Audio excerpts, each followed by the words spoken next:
जाओ, पीछे मुड़कर भी नहीं देखना। ये आवाज़ अचानक पूरे जंगल में गूंज उठी। गुलाबी खरगोश पप्पू के कान खड़े हो गए। उसने चौंक कर पीछे देखा तो वहाँ कोई नहीं था। वो डर कर 3 कदम पीछे हटा, फिर टांगे कांपने लगी। उसके पास बस एक गाजर थी और एक बहुत बड़ा ख्वाब। ये आवाज़ कहाँ से आई?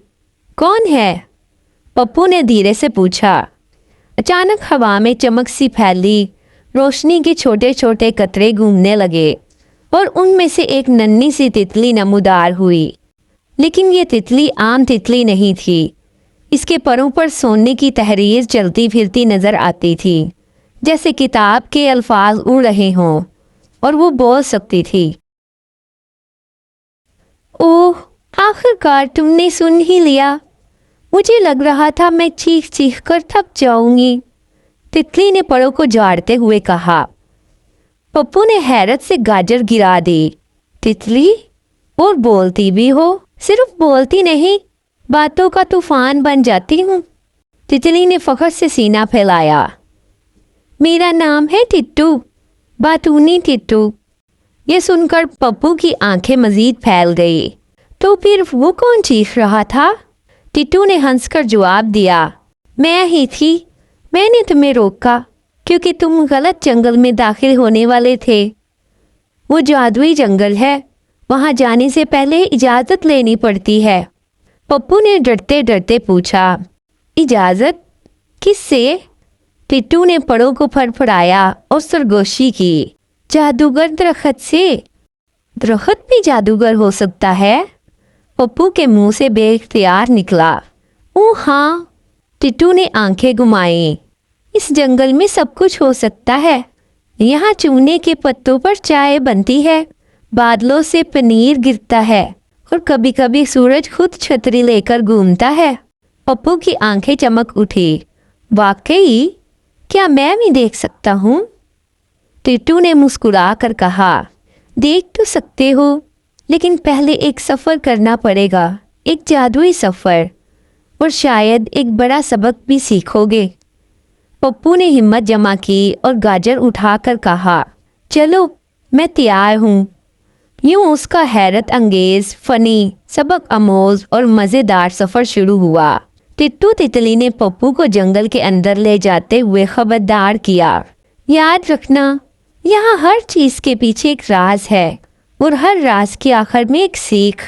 पप्पू ने हंसते हुए कहा, ठीक है, तुम इतनी बातें क्यों करती हो? टिट्टू ने रोनी शक्ल बना ली। अरे, मैं जब चुप हो जाती हूँ तो लोग कहते हैं टिट्टू बीमार है, और जब बोलती हूँ तो कहते हैं टिट्टू बहुत बोलती है।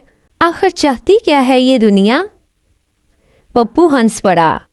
2 मिनट बाद दोनों एक बहुत ही बड़े, बहुत ही कदीम और बहुत ही अजीब दरख्त के सामने खड़े थे, और उसकी दाढ़ी थी जो कि लकड़ी की थी। दरख्त ने जमाई ली तो 4 पत्ते नीचे गिर गए।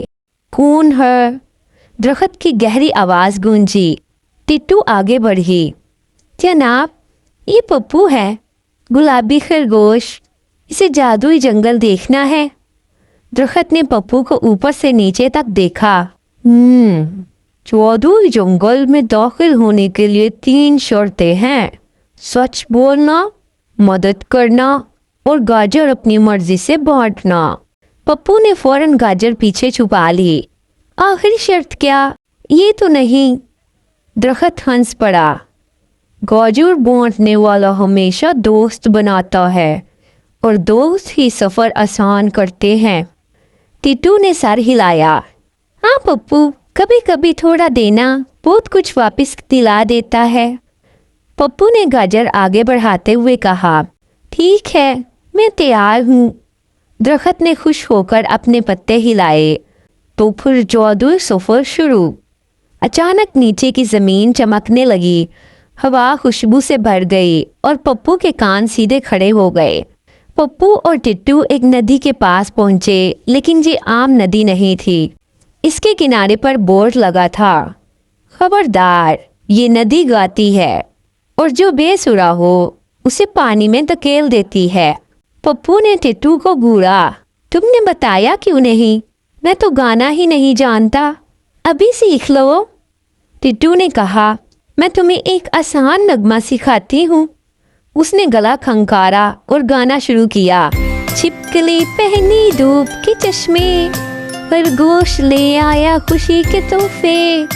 ना उछलो ना गिरो, बस गाना गा के आगे बढ़ो। छिपकली पहनी धूप के चश्मे, खरगोश ले आया खुशी के तोहफे। ना उछलो ना गिरो, बस गाना गा के आगे बढ़ो। पप्पू ने मुश्किल से गाना दोहरा दिया। नदी ने मौसीकी जैसी आवाज निकाली। वाह, मजा आ गया, गुजर जाओ। पप्पू ने सुकून का सांस लिया।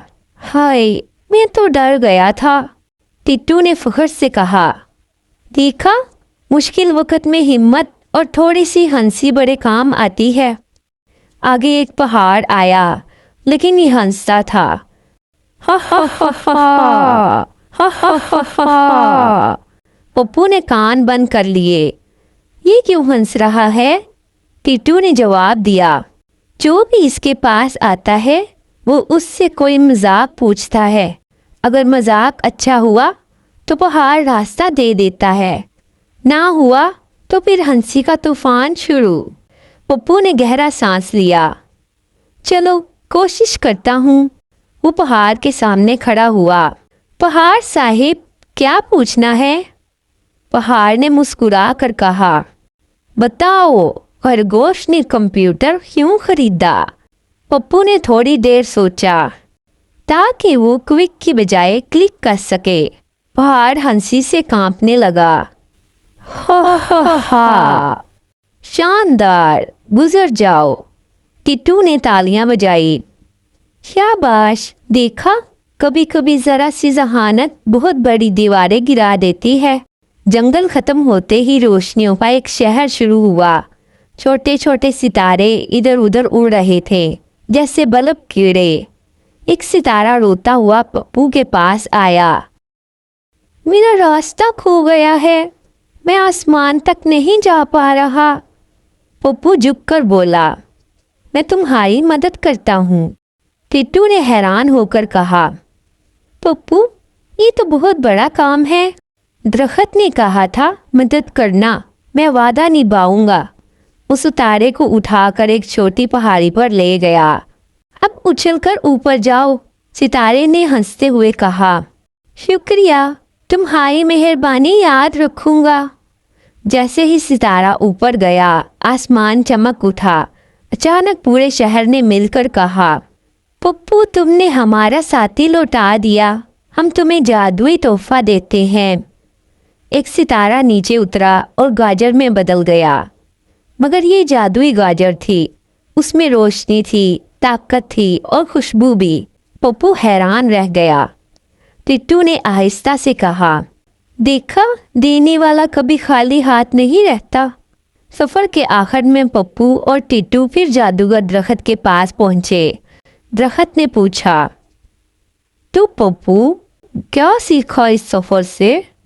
पप्पू ने मुस्कुरा कर कहा, सच ये है कि बांटने से दौलत कम नहीं होती बल्कि ज्यादा होती है।